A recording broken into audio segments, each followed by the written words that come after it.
Assalamualaikum warahmatullahi wabarakatuh. How are you guys? How is your fasting today? May this Ramadan as great as it always be every year despite of this pandemic situation. I hope you stay healthy. Apa sih kegiatan kalian selama di rumah aja? Pasti kalian sedih ya, tidak bisa berkegiatan seperti biasa di bulan Ramadan ini. Tidak ada sholat tarawih di masjid, tidak ada bukber, tidak ada berburu tajil sambil ngabuburit. Tapi, tahukah kalian bahwa amalan sunnah di bulan Ramadan ini pahalanya sangat besar dan bisa kalian lakukan selama di rumah aja. As Prophet Muhammad said, whoever does sunnah deeds in this holy month Ramadan, it will be taken as fardu deeds in other months. As Prophet Muhammad said, whoever does fardu deeds in this month, Allah will multiply it by 70. Nah, amalan sunnah yang diistimewakan ini adalah diantaranya membaca Al-Quran, sholat tarawih, sodaqoh, makan sahur, zikir, dan juga tahajud. So, we can optimize our worship in this month by doing these deeds. Nah, jangan lupa juga untuk selalu menjaga kesehatan agar ibadah kita lancar. Melakukan kebiasaan-kebiasaan baik ini secara rutin dan tepat waktu. Di antaranya adalah 1. Minum air putih sepanjang malam, bukan hanya ketika sahur dan buka. Lalu yang kedua, makan sahur dan buka puasa dengan makanan sehat. Also, have iftar early before maghrib prayer and taking a glass of water or dates as you break fasting as our prophet sunnah. Ketiga, olahraga yang ringan aja. Biar badan gak lemas, karena makanan yang kita makan biar menjadi tenaga itu harus digerakkan. Lalu yang keempat itu tidur teratur. Jangan begadang, tapi jangan juga tidur seharian selama puasa. Bangun-bangun udah maghrib, gak boleh ya. Kamu bisa melakukan semua kegiatan ini secara rutin dan tepat waktu dengan menggunakan schedule and memo. Schedule and memo adalah materi bahasa Inggris minggu ini. Basically, schedule and memo helps you to organize your time management and activity. So you can worship as optimal as you can in this holy month Ramadan. Check this video to learn about the material. Today's topic, schedule and memo. What is schedule?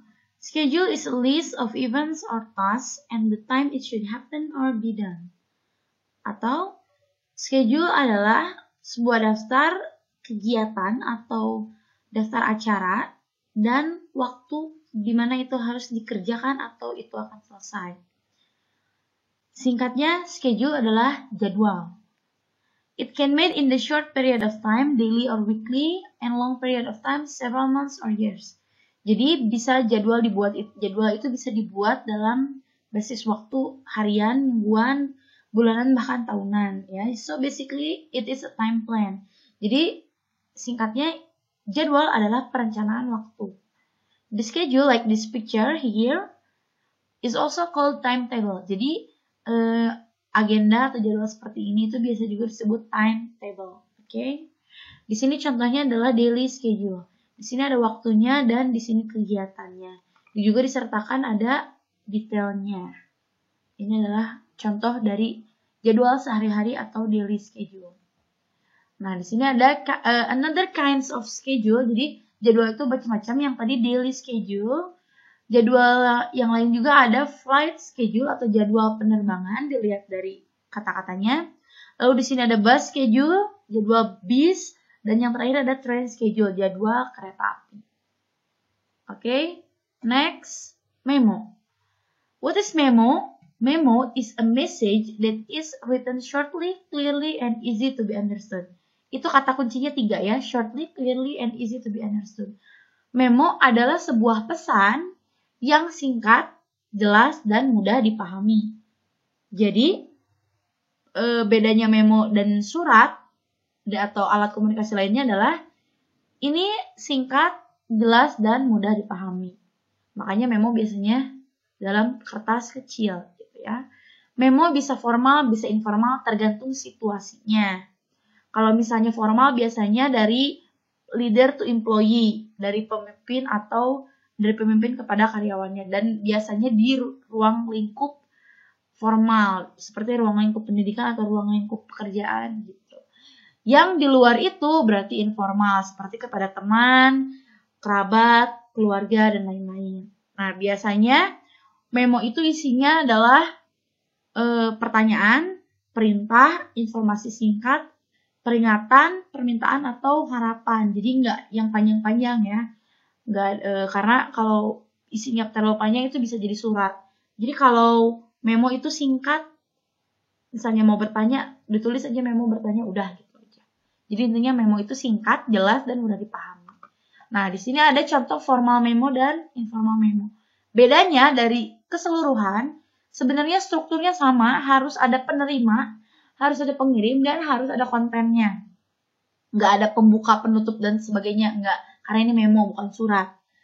Ada penerima, ada pengirim, ada isi. Itu formal dan informal memo. Tapi, satu hal yang ada di formal memo dan tidak ada di informal memo adalah subjek.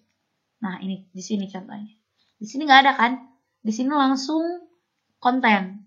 Dari mulai My Dear Tommy, ini penerimanya. Lalu Your Mommy ini pengirimnya dan ini kontennya. Kalau di yang atas itu ada subjek. Kalau date, CC ini optional, nggak wajib. Kalau subjek itu harus ada. Karena kalau di formal memo itu harus ada subjeknya karena nggak bisa tiba-tiba gitu. Harus ada judulnya dulu.